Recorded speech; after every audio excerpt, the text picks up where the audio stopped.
ये किरपान भेटा जी है ये पहले पातशाह ने पहला पंजा लाते रहे 5 गुरां तक। 6वें पातशाह तीर लाउण लग गए सन। 7वें भी तीर लाते रहे, 8वें भी, 9वें भी। 10वें पातशाह जी ने जिस वक्त अंबर तैयार किया उदों किरपान भेटा की, उदों किरपान की ये भेटा की मर्यादा चल पई। इस प्रकार साध संगत जी गुरु महाराज साहब सच्चे पातशाह जी ने ये मर्यादा तोड़ी। ये तो भाई संतोख सिंह लिखिया, पर स्वाने उरी भाई दौलत राज जिहड़ा होया है उस लिखी है। उनके 16 दिनों जख्म राजी हो गए, फिर तोपे नहीं टुटे महाराज साहब दे। महाराज साहब जी 14 महीने उत्थे रहे हैं। 14 महीने रह के संगतां नूं उपदेश देंदे रहे हैं, निहाल करते रहे हैं। इन्ना प्रसंग साध संगत जी पहला होया है। ये सारे खालसे के ताई हुक्मनामा जिहड़ा हजूर साहब ज्योति जो समाउण वेले लिखिया सी वो साध संगत जी उहदा उतारा पूरी नकल है ये जो संगतां नूं सुनाया है। वाहिगुरू जी का खालसा,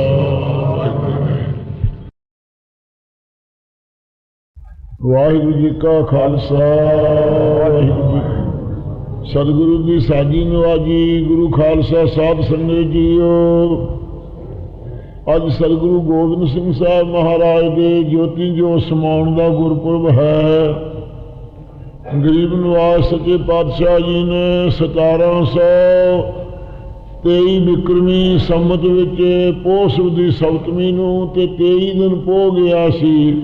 उस दिन महाराज साहब जी ने 1:15 पहर के तड़के श्री गुरु तेग बहादुर साहब महाराज साहब जी के महल माता गुजरी साहब जी के ताई भाग लाउण वास्ते पटने शहर में महाराज साहब जिस वक्त आनंदपुर साहब तो पूर्व के इलाके मुरकज पूर्व कीस पियाना भांत भांत के तीर्थ नाना जब ही जात त्रिवेणी पए पुन दान दिन करत बतए तही प्रकाश हमारा भयो पटने शहर विखे पवलयो।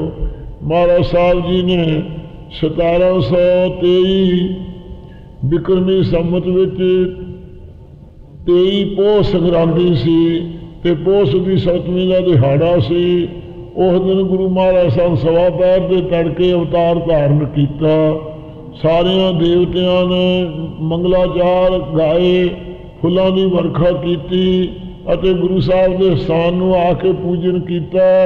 तड़के आके देवतियां के राजियां ने दरबार साहब के अगे कीर्तन गाया। सारे शहर दे विच ऐसी महक कीर्तन की फैली कि हैरान हो गए गवैये कि यह जे गवैये कदे नहीं आए। अज वो किहड़े गवैये आए हैं जिन्होंने अज आसा दी वार का कीर्तन गुरु साहब के तख्त के सामने बैठ के किया है। इस प्रकार साध संगत जी सारे बसमाद हो गए, समझ ना सकिया कोई कि कौन सन गे। क्यों देवते सिखों का रूप धार के कीर्तन अमृत वेले गुरु साहब के प्रकाश होने के वेले करके साध संगत जी फिर गुरु साहब का पूजन करके दरबार परने साहब का आलोप हो गए सन। इस प्रकार गुरु महाराज साहब सच्चे पातशाह जी का शरीर वधदा जिस वक्त 40 दिन का हो गया उस दिन की गल है कि भीखम शाह एक ठसके का फकीर सी। अपने मुरीदां दे समेत जदों गुरु साहब ने अवतार धारण किया है उस वक्त तड़के नवाज पछों की वल नूं करदा हुंदा सी हमेशा।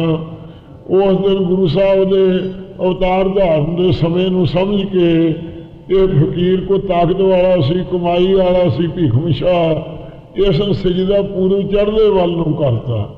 जिस चढ़दे वल नूं कीता ते मरीदां ने कहा कि हे पीर अज तुसीं भुलदा नहीं गए।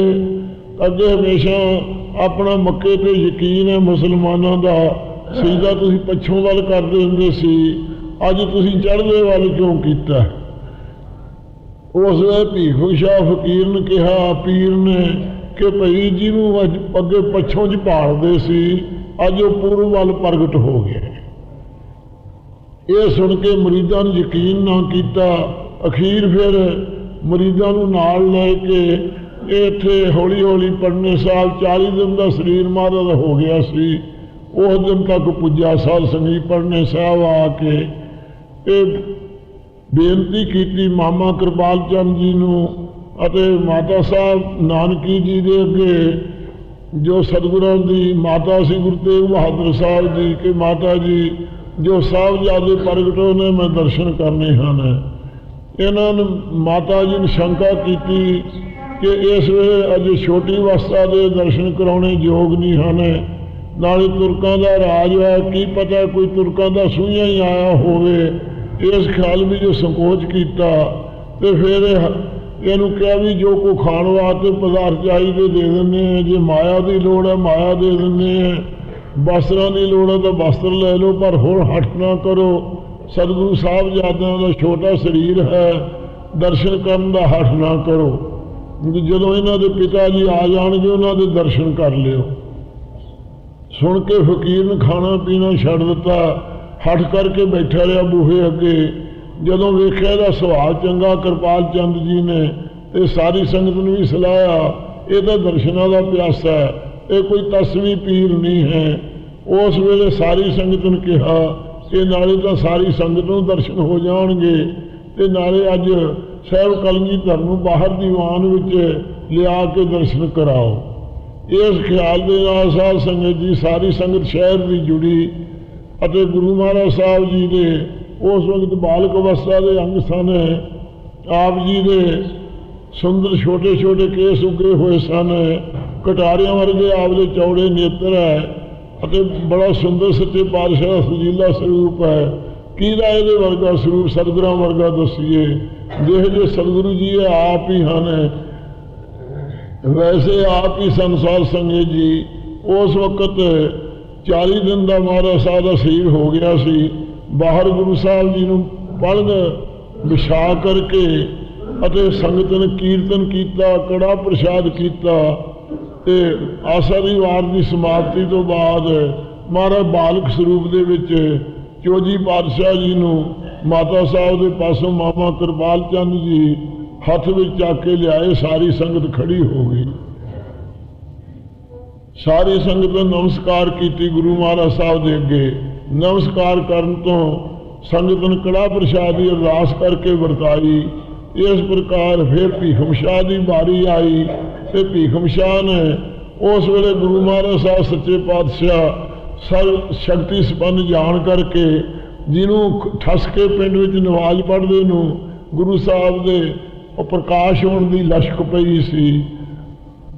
ਉਸ ਵਕਤ ਸਾਧ ਸੰਗਤ ਜੀ ਭੀਖਮ ਸ਼ਾਹ ਨੂੰ 2 ਮਠਿਆਈ ਦੀਆਂ ਕੁੱਜੀਆਂ ਲਿਆਂਦੀਆਂ ਜਿਨ੍ਹਾਂ ਦੇ ਮੂੰਹ ਉੱਤੋਂ ਬੰਨੇ ਹੋਏ ਸਨ।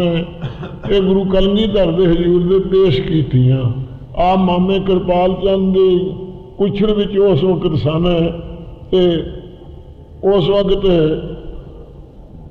ਆਪ ਮਹਾਰਾਜ ਸਾਹਿਬ ਜੀ ਬਾਲਕ ਅਵਸਥਾ ਵੀ ਸੀ, ਛੋਟੀਆਂ ਛੋਟੀਆਂ ਬਾਹਾਂ ਸਨ। ਕੁੱਜੀਆਂ ਪੀਰ ਨੇ ਭਾਵੇਂ ਕੀਤੀਆਂ, ਕਿਵੇਂ ਪੁੱਜ ਸਕਦੀਆਂ ਸਨ ਬਾਹਾਂ ਛੋਟੀਆਂ ਹੋਣੇ ਕਰਕੇ। ਫਿਰ ਵੀ ਪੀਰ ਦੀ ਭਾਵਨਾ ਪੂਰੀ ਕਰਨ ਵਾਸਤੇ ਮਹਾਰਾਜ ਸਾਹਿਬ ਜੀ ਨੇ ਮੁੱਖੋਂ ਮੁਸ਼ਕੜਾ ਕੇ ਆਪਣੀਆਂ ਬਾਹਾਂ ਲੰਮੀਆਂ ਕਰਕੇ ਉਹ ਦੋਹਾਂ ਕੁੱਜੀਆਂ ਦੇ ਉੱਤੇ ਰੱਖ ਦਿੱਤੀਆਂ। ਜਿਸ ਵੇਲੇ ਦੋਹਾਂ ਕੁੱਜੀਆਂ ਤੇ ਰੱਖੀਆਂ ਤੇ ਪੀਰ ਦੇ ਉਸ ਵੇਲੇ ਮਹਾਰਾਜ ਜੀ ਤਰਲੋਕੀ ਦਾ ਭਾਰ ਉੱਤੇ ਆਪਣੀਆਂ ਬਾਹਾਂ ਨਾਲ ਪਾਤਾ। ਪੀਰ ਦੇ ਅੰਦਰ ਸ਼ਕਤੀ ਨਹੀਂ ਸੀ ਕਿ ਆਪਣੇ ਕਰਾਮਾਤ ਦੇ ਬਲ ਦੇ ਨਾਲ ਖੜਾ ਰਹਿ ਸਕਦਾ। ਉਸ ਵੇਲੇ ਡਿੱਗਣ ਲੱਗਾ, ਕਹਿਣ ਲੱਗਾ ਮਹਾਰਾਜ ਮੈਂ ਤਾਂ ਆਪਦੇ ਚਰਨਾਂ ਦਾ ਸਾਧਕ ਹੈ। ਉਸ ਵੇਲੇ ਹੱਸ ਕੇ ਮਹਾਰਾਜ ਨੇ ਆਪਣੀਆਂ ਦੋਵੇਂ ਬਾਹਾਂ ਚੱਕ ਲਈਆਂ। ਇਹ ਕੌਤਕ ਬਾਲ ਅਵਸਥਾ ਸਾਧ ਸੰਗਤ ਜੀ ਗੁਰੂ ਸਾਹਿਬ ਜੀ ਕੀਤੇ ਸਨ। ਇਸ ਪ੍ਰਕਾਰ ਚੋਜੀ ਪਾਤਸ਼ਾਹ ਜੀ ਦੇ ਬਾਲ ਲੀਲਾ ਦੇ ਹੋਰ ਬੇਅੰਤ ਕੌਤਕ ਹਨ। ਪੜਨੇ ਸਾਹਿਬ ਵਿੱਚ ਅਵਤਾਰ ਧਾਰ ਕੇ ਜੋ ਕੌਤਕ ਕੀਤੇ ਸਨ। ਉਦੋਂ ਬਾਅਦ ਮਹਾਰਾਜ ਸਾਹਿਬ ਗੁਰੂ ਤੇਗ ਬਹਾਦਰ ਸਾਹਿਬ ਜੀ ਅਸਾਮ ਦੇ ਇਲਾਕੇ 'ਚੋਂ ਆਏ। ਆਪ ਦਾ 5 ਸਾਲ ਦਾ ਸਰੀਰ ਹੋ ਗਿਆ ਸੀ। 2 ਸਾਲ ਹੋਰ ਇੱਥੇ ਆਪ ਜੀ ਨੂੰ ਰਹਿਣ ਵਾਸਤੇ ਆਗਿਆ ਕੀਤੀ ਕਿ ਤੁਸੀਂ ਇੱਥੇ ਰਹੋ। ਆਪ ਜੀ ਸੱਚੇ ਪਾਤਸ਼ਾਹ ਸ੍ਰੀ ਅਨੰਦਪੁਰ ਸਾਹਿਬ ਆ ਗਏ ਸਨ। ਅਨੰਦਪੁਰ ਸਾਹਿਬ ਆਉਣ ਤੋਂ ਫਿਰ 2 ਸਾਲ ਬਾਅਦ 7 ਸਾਲ ਦੀ ਜਦੋਂ ਉਮਰ ਹੋ ਗਈ, ਉਸ ਵੇਲੇ ਸ੍ਰੀ ਗੁਰੂ ਗੋਬਿੰਦ ਸਿੰਘ ਸਾਹਿਬ ਮਹਾਰਾਜ ਜੀ ਇੱਥੇ ਜੋ ਬਾਲ ਲੀਲਾ ਕਰ ਰਹੇ ਸਨ, ਬੇਅੰਤ ਕੌਤਕ ਹਨ ਆਪ ਦੇ। ਤੇ ਉਸ ਵੇਲੇ ਗੁਰੂ ਤੇਗ ਬਹਾਦਰ ਸਾਹਿਬ ਜੀ ਨੇ ਆਗਿਆ ਕੀਤੀ ਕਿ ਸਾਹਿਬਜ਼ਾਦੇ ਨੂੰ ਲਿਆਂਦਾ ਜਾਵੇ। 7 ਸਾਲ ਦੀ ਆਯੂ ਵਿੱਚ ਮਹਾਰਾਜ ਸਾਹਿਬ ਜੀ ਸ੍ਰੀ पटना साहब तो संगतां सारियां नूं बड़ा भारी विछोड़ा सी। वो विछोड़े की बाबत क्या तुसीं आनंदपुर साहब के सतगुरां दे दर्शन करियो। इस प्रकार महाराज धीरज दे के माता दोहां दे समेत मामे कृपाल चंद दे सहित होर सिख संगतां नाल बहुत सन। इन्हां दे समेत महाराज साहब जी हौली हौली कांसी विच दी महाराज साहब सच्चे पातशाह जी इत्थे लखनौर पुजे। लखनौर कुछ भीखम शाह फिर महाराज साहब के पास आया तो इन्हें क्या महाराज मेरा जोड़ा फकीरां का टुकड़ा है वो बनया रहे। महाराज क्या सिख राज में तेरा फकीर कोई टुकड़ा नहीं, सिंह नहीं खोहणगे। इस प्रकार महाराज बचन किया। हुण तक वो फकीर जिहड़े सी उत्थे ओही लंगर दिंदे रहे आए गया नूं। ਇਹ गुरु महाराज साहब की बख्शी करके किसी सिख राजे ने जदों जिस वक्त 12 मिसलों के सिंह हुए खोया नहीं, महाराज साहब की बख्शी जान के। इस प्रकार महाराज साहब फिर आनंदपुर साहब आ गए सन। इस प्रकार आनंदपुर साहब आके ज्ञान सिंह जी लिखिया है कि महाराज साहब का पहला जोड़ा आनंद कारज है वो गुरु का लाहौर रच के गुरु तेग बहादुर साहब ने कहा भी इत्थे असीं लाहौर रच लेने हुण उत्थे लाहौर जाण दा समा नहीं तो तुसीं इत्थे ही लियाओ। तो उस वेले गुरमुख ने भिखी जात की खतरी गोत वाला जोड़ा सुभिखी नाम सिख सी उसने अपनी पुत्री माता अजीत कौर जी परिवार के समेत इत्थे लियाते नवा गुरु का लाहौर बसा के उथे आनंद कारज गुरु तेग बहादुर साहब ने ज्ञानी ज्ञान सिंह ने लिखा है कि अपनी हजूरी च कीता। इस प्रकार महाराज साहब सच्चे पातशाह आनंद कारज तो बाद श्री गुरु तेग बहादुर साहब जी बैठे सन। कश्मीरी पंडितां ने आके बेनती की। गुरु दसम पातशाह ने आके पूछा 9 साल की उदों उम्र हो गई सी महाराज जी कि महाराज कौन दुखी है।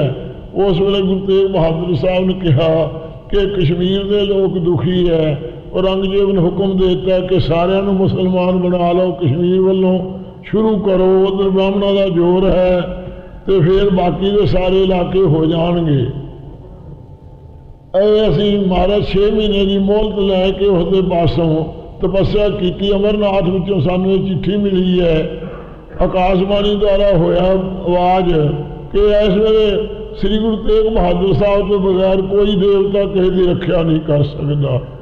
ये सुन के असीं महाराज आप की शरण आए हैं। ये अमरावती च अखर लिखे चिट्ठी है। सतगुरु महाराज साहब जी ने उस वक्त वो चिट्ठी शिव जी के हथों की देख के प्रसन्न हो के कहन लगे कि चंगा भाई असीं मुल्क की रक्षा वास्ते आप जावांगे, संसा ना करो। औरंगजेब नूं कह दो जाके कि गुरु नानक साहब की गद्दी के मालिक गुरु तेग बहादुर साहब हिंद के पी गुरु हैं, जे वो तेरे दीन च आ जान तो असीं सारे बाकी के हिंदू आ जावांगे। जे वो दीन ना कबूल करन तो असीं भी उन्हां दे पिछे सिख रहांगे। ये जाके औरंगजेब नूं कहता। औरंगजेब बड़ा खुश होया भी जे गुरु तेग बहादुर साहब को शहीद करिया सारा मुल्क हिंदुस्तान बन जाए मुसलमान इदों की चंगा है। ये साडी खुदा मद चाहे खुशी होया। पर उन्हें समझा भी जी गुरु साहब की बख्शिश है वो अपनी मैं आप ही जी 52 सेवा करके पाई सी यमुनाबाद के कैदियों को छड्ड के वो मैं अपनी आप गवा रहा हाँ। इस गल को समझ ना सकिया। सतगुरु तेग बहादुर साहब को बुला के साध संगत जी ईद मनाने वास्ते बड़े यत्न किए। श्री गुरु तेग बहादुर साहब धर्म के राखिया ने तिलक जन्यू राखा प्रभुता का कीनो बड़ो कलू मैं साका साधन हेत दी जिन करी सीख दिया पर सी ना उचरी धर्म हेत साका जिन किया सीख दिया पर सिर न दिया। गुरु तेग बहादुर साहब जी ने 1732 बिक्रमी विच महाराज साहब ने मगर सुदी पंचमी वाले दिन दे 12 बजे महाराज साहब जी चांदनी चौक विच ये साका किया। औरंगजेब की तलवार जिहड़ी सी वो कच्चे धागे ते कागज नूं ना कट सकी। अपने सतगुरु महाराज साहब गरीब नवाज जी ने इशनान करके जपसा का पाठ करिया। जदों सजद चलाउण लगा तलवार आपदा सीस उड़ के सिख की झोली च पै गया। ਉਹਦਾ ਵਾਰ ਖਾਲੀ ਗਿਆ। इस प्रकार साध संगत जी जुल्म की तेग खुंडी करती गुरु तेग बहादुर साहब सच्चे पातशाह जी ने। इस प्रकार गुरु तेग बहादुर साहब ने अपना सीस कुर्बान किया। कलगीधर सच्चे पातशाह जी ने तख्त बख्शिया। तख्त पर बैठ के महाराज साहब जी ने वो जुल्म का नाश किया। 25 जंग गुरु साहब जी ने तकरीबन आप दे हाजरी चढ़ चढ़ के जोड़े जालम से उन्होंने दबाने वास्ते किए। बड़ा फिर जंग सतगुरु साहब जी ने जो 6 महीने घेरा रहा सी 8 महीने उस विच जंग किए, जिन्होंने जंगा सदा सतगुरु की फतेह रही। अखीर जो जंग ना जितते वेख्या उस वेले जालमां ने झूठियां सफा खा के पहाड़ियां राजियां भी गऊ आटे की बना के इन्होंने भी सज्जे के सिर से कुरान रख के औरंगजेब ने ये महाराज साहब के पास भेजे सन। गुरु महाराज साहब ने कहा कि भाई तुसीं सारे झूठे हो, सानू निश्चय नहीं। सिख 8 महीने के भुखे उस वेले डावाडोल होए सी। इन्होंने कहा महाराज हुण तो बैरी जेड़े है शरण लेंदे है, कुरान सज के सिर से चिका के रख के लियाए है, आनंदपुर साहब छड्डो। सतगुरु जी क्या तुहानू इन्हां दगा दिखाने हैं। दगा दिखाने तो साध संगत जी असीं जाने हैं। इस प्रकार कह के महाराज जी ने 1000 बैल के उत्ते 10,000 बैल के उत्ते साध संगत जी गुणा कूड़े कजे दियां लद के भेजियां, उत्ते खीर खा उहदे वस्त्र 2-2 गज पाते। खजाना जान के सारे लुट के लै गए। जो लुटे तो महाराज तो तोपां छड्डियां। तोपां दस्सिया सिखो ये दगा करने वाले है, तुसीं इन्हां दे भुलेखे च ना आओ। फिर भी सिखां नूं बाहली भुख दे दुख करके धीरज ना सहार सके। नाले सतगुरु जी ने अपनी बंस कुर्बान करनी सी मुल्क की रक्षा करने वास्ते। ये जो सिखां का धीरज हार गया। साध संगत जी 1700 सिख सी जिन्होंने घेरे च भुख का दुख सहारिया। जंग करदियां करदियां 1000 सिंह शहीद होया सी 8 महीनों में। इस प्रकार फिर 700 सिंह महाराज साहब जी ने बेनतियां करके कि महाराज आनंदपुर साहब छड्डो। माता साहब जी के कहने तो आनंदपुर साहब छड्डिया। आनंदपुर साहब छड्डण तो साध संगत जी फिर सरसे दे ते जंग होया। सरसे दे ते भी आसा जी की वार का कीर्तन गुरु साहब ने सुनिया।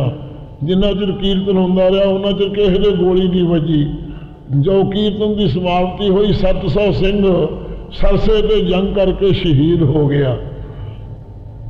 40 सिंह गुरु गोबिंद सिंह साहब के नाल ते दोवें वड्डे साहबजादे ये सतगुरां दे नाल उस जंग मैदान दे विच गरीब नवाज जी का बाबा अजीत सिंह साहबजादे ने बड़े भारी जंग का मुकाबला किया। उदों बाद भाई उदय सिंह जी ने सवा वैर फौज नूं सारी रोक रखिया ते 40 सिंह महाराज दे समेत साध संगत चमकौर साहब चाहे। चमकौर साहब जो हथ विखाए वो कहते लुके छिपे नहीं हैं। किस प्रकार महाराज ने जो बचन किए 1.25 लाख से एक लड़ाऊँ तवा गोबिंद सिंह नाम कहाऊँ। इस प्रकार के कौंतक किए सच्चे पातशाह जी ने। इन्होंने कौंतकों तो बाद साध संगत जी गुरु महाराज साहब सच्चे पातशाह जी ने हजूर 5 सिखां ने बेनती की कि महाराज जे आप का स्वरूप रहे तो खालसा पंथ कायम रहेगा। तो जे आप इत्थे महाराज जंग करना चाहते हो तो पंथ किस तरह चलेगा। आप कृपा करो पंथ दे बानी हो। गुरु महाराज साहब जी ने कहा वेखो भाई तुसीं कौंतक वेखो सिंह चरण पकड़ते महाराज तीर छड़ता 10,000 भी एक तीर निकलिया। 10,000 जो मैदान से लिट गए। उस वेले महाराज साहब के कोले कोई धावा करके उत्ते नहीं आया। उस वे चौजी पातशाह गरीब ना अपने आनंद में बैठे हैं। साहबजादियों को वार के सच्चे पातशाह जी अपने ब्रह्म ज्ञान च बैठे हैं। उस वे सिंघां ने बेनती की कि महाराज आप जरूर इत्थों चलो, असीं जिथे कहो सारे बाकी के सिंह शहीदी पावांगे। ये सुन के गुरु महाराज साहब ने कहा चंगा खालसा जी तुहाडी कुर्बानी है एडी। अज तो खालसा गुरु ते गुरु खालसा तुहानूं ये बख्शिश की। असीं अपनी कलगी ते जगह 5 सिंघां दे अगे रख दी। भाई संत सिंह के सिर के उत्ते झुलाती सिंघां ने। उस वक्त महाराज साहब जी के नाल भाई दया सिंह ते धर्म सिंह ते मान सिंह तिन्ने ये निकले हैं। तो उस वक्त महाराज साहब माछीवाड़े आ गए हैं। इस प्रकार साध संगत जी माछीवाड़े तो गुरु महाराज साहब जी एक माई सी खतरानी, वो महाराज जी हर साल भेटा करती सी, वो भेटा लैके नीले वस्त्र रंग के गुरु महाराज साहब सच्चे पातशाह गरीब नवाज जी ने उस वक्त भाई दया सिंह चौर कर रहा है, तो भाई धर्म सिंह तो मान सिंह सराने वाल लगे हुए है, गनी खां तो नवी खां ये दोवें महाराज साहब के पैंद वाल लगे हुए है। इस प्रकार उच्च दे पीर उच्च दे मुसलमान जोड़े से उन्होंने पीर गुरु नानक साहब सच्चे पातशाह सन, ये उच्च के मुसलमान गुरु साहब जी के सिख बने सन।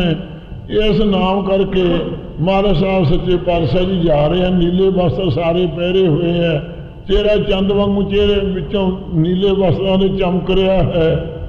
ये उस वेले पठान ने जोड़ा पहरे अपने सी ललिया कुबिया के पास कटाने के पास उस उतरे हुए सी महाराज की भाल विच, उन्होंने गुरु महाराज साहब की परख करने वास्ते खाना तैयार किया। हजूर ने कहा कि उस वेले सिखा ने कहा महाराज साहब प्रसाद नहीं सकते, रोजे च रहिंदे है। उस वेले कि सिख नाल दे आउण भाई मान सिंह ते भाई धर्म सिंह ते दया सिंह तिन्ने गए। इन्होंने कहा महाराज साडी सिखी किवें निभू। महाराज कहा जपसा का पाठ कर कृपान भेटा करो, वेख्यो की बनता। इवें किया, कड़ा प्रसाद बन गया। उस वक्त हैरान हो गए वेख के, ते सिखा का इस प्रकार धर्म सच्चे पातशाह जी रखिया। तो जदों महाराज साहब रस्ते च आए उदों सिंघां नूं विखाया कि वेखो कड़ा प्रसाद सी की सी। सारिਆਂ ने मनिया कि हाँ हमारा कड़ा प्रसाद हो गया सी। ये कृपान भेटा जी है, ये पहले पातशाह ने पहला पंजा लाउंदे रहे 5 गुरां तक, 6वें पातशाह तीर लाउण लग गए सन, 7वें भी तीर लाउंदे रहे, 8वें भी, 9वें भी, 10वें पातशाह जी ने जिस वक्त अंबर तैयार किया उदों कृपान भेटा की, उदों कृपान की ये भेटा की मर्यादा चल पी। इस प्रकार साध संगत जी गुरु महाराज साहब सच्चे पातशाह जी ने ये मर्यादा तोड़ी। इस प्रकार महाराज साहब सच्चे पातशाह ने दोहां साहबजादे ते माता का सरंदा खबर मंगवाई, उन्होंने शहीदी पाई अते मुसलमाना दीन कबूल नहीं किया।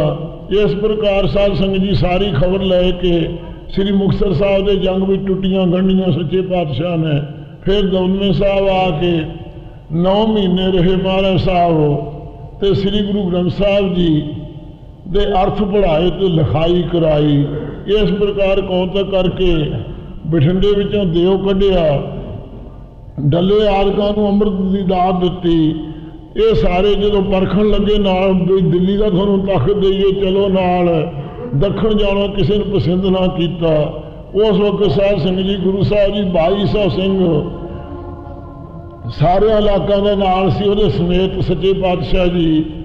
इस प्रकार जदों आए दखण की तरफ, उस वेले तारा आजम जिहड़ा सी इहदा ते बहादुर शाह का जंग सी। बहादुर शाह के कोले 5000 फौज सी।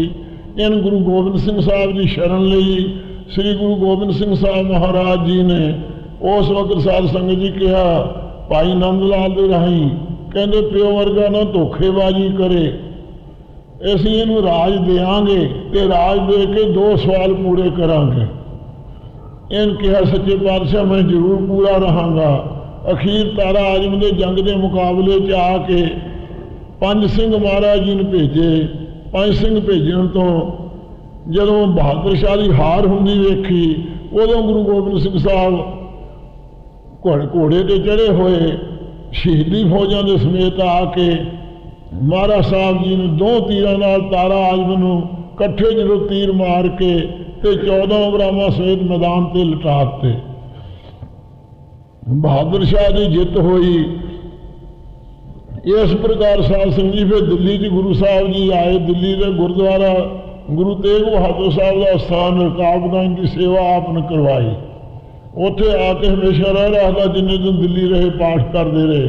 शीशगंज बाबत कहा कि पंथ जिस वक्त बरकत वाला होगा दिल्ली जाके सिंघां 2 बारी मारी है।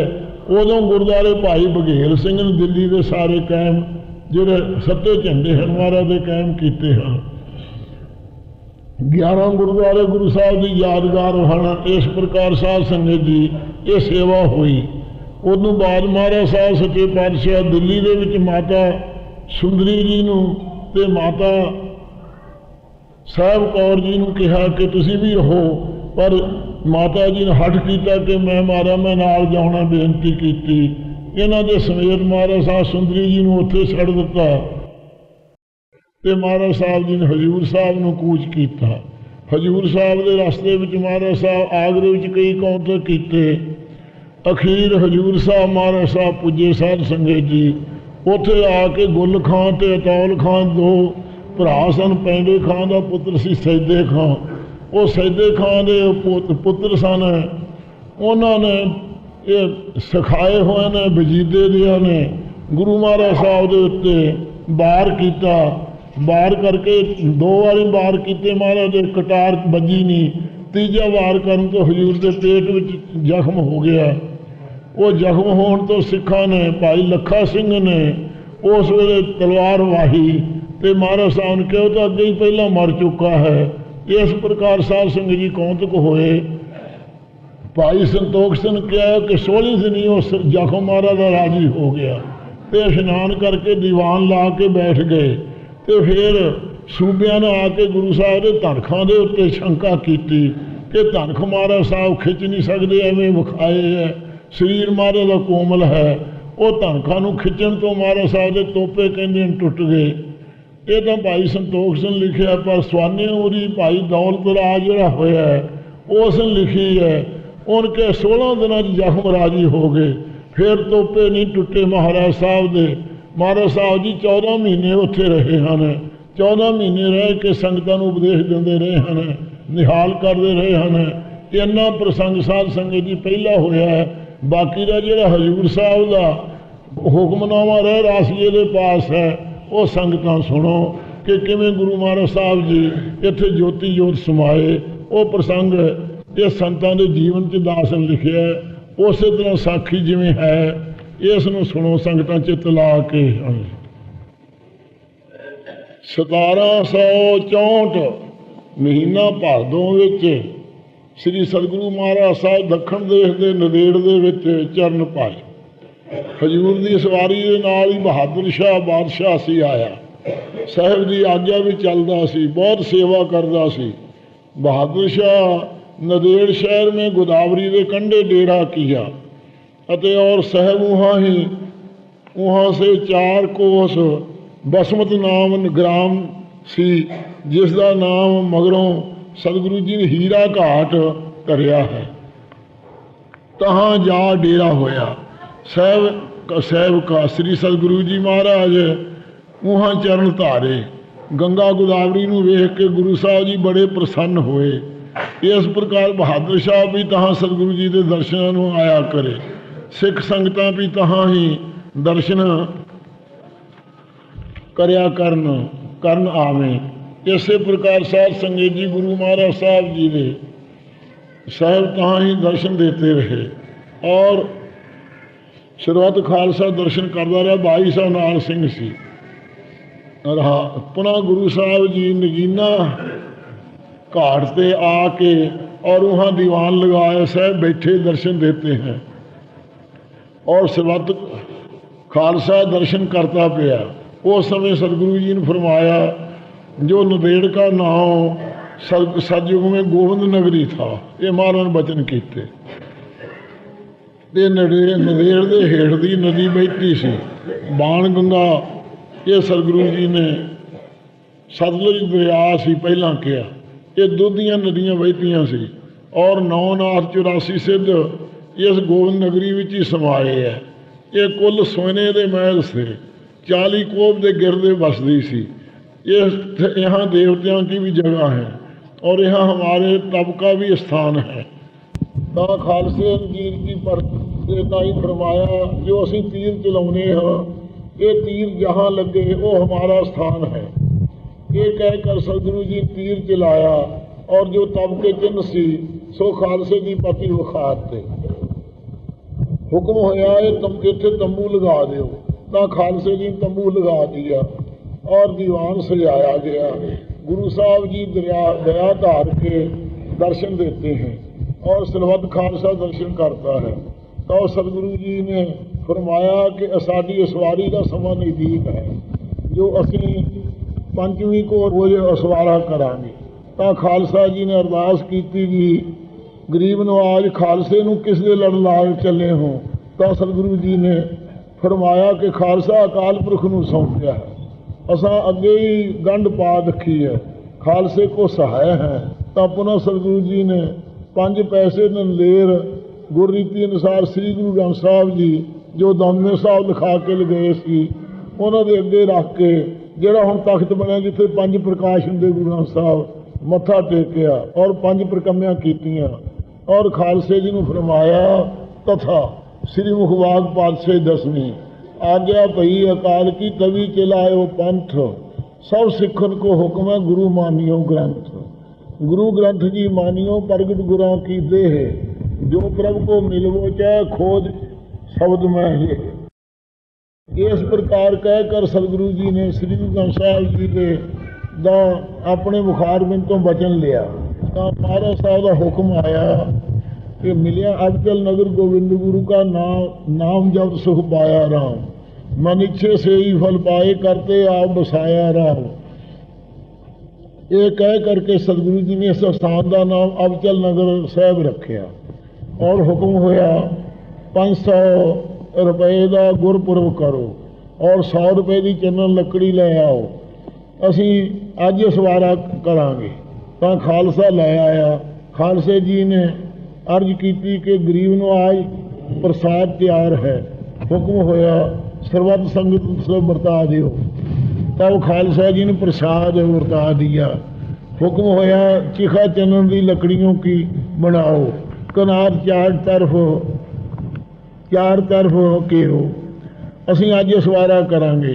तो खालसे ने चिखा बनाई और कनाद घेरी। पुनः गुरु साहब जी ने केसी स्नान किए और पीत वस्त्र महाराज साहब जी ने पहरे, कमर कसा किया और रागियां सिंह के प्रति फरमाया कि ये शब्द का कीर्तन करो जरा हुण भजंगी ने पढ़िया है। खुलिया कर्म कृपा पई ठाकर कीर्तन हर हर गाई, शर्म थाका पाए विश्रामा मिट गई सगली ताई, अब मोह जीवन पदवी पाई, चीत आयो मन पुरख बधाता संतन की शरणाई। रहाओ काम करो लो मोह नवारे निबरे सगल बहराई, सद हजूर हाजिर है नाजिर कते न पयो दोराई। सुख शीतल सरदा सब पूरी होए संत सहाई, पावन पद के खन भीतर महिमा कथन न जाई, निर्भव भय सगल पै खोए गोविंद चरण उठाई, नानक जस गावे ठाकुर का रहन दिन सेव लाई। तैसे ही रागी सिंह अगे अगे कीर्तन करी चले जाएं और पीछे पीछे सर्व संगत सतगुरु संयोगित सतगुरु जी कनात दे पास जा प्राप्त हुए और खालसे जी ने उपदेश दिता कि दसम पातशाह के शब्द बाणी पढ़नी और गुरुद्वारे गुरु ग्रंथ साहब जी को मनना, कड़ा प्रसाद गुरपुरब करते रहना गुरु सहाय है। सो जो कोई खालसे की रहत विच रहेगा तिसका हों बेली हो, श्री मुखवाक रहनी रहे सोई सिख मेरा, वो सह मैं उसका चेहरा इत्यादि उपदेश दे के सतगुरु जी कनात विच प्रवेश हुए। पुनः अग्नि की लाट आकाश विच उठी और आकाश विच बड़ा भारी प्रकाश होया और जय जयकार शब्दों की धुन खालसे जी की कन्नी विच पैर प्रवेश हुई और पुष्पों की बरखा हुई। देख के खालसा जी बड़े विस्मय हुए और पहल दिन चढ़े तो अंगीठा फोलिया तो एक कृपान निकली। सो अस्थान स्थापना करी।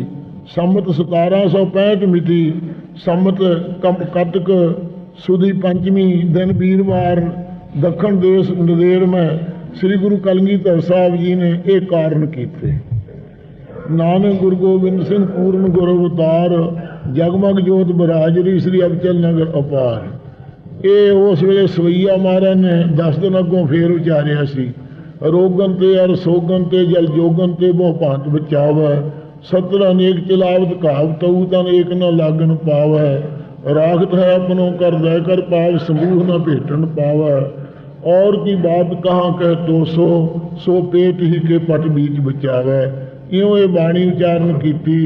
ये सारे खालसे के ताई हुक्मनामा जिहड़ा हजूर साहब ज्योति जो समाउण वेले लिखिया सी, वो साल संगत जी उहदा उतारा पूरी नकल है ये जो संगतां नूं सुनाया है। वाहिगुरू जी का खालसा वाहिगुरू।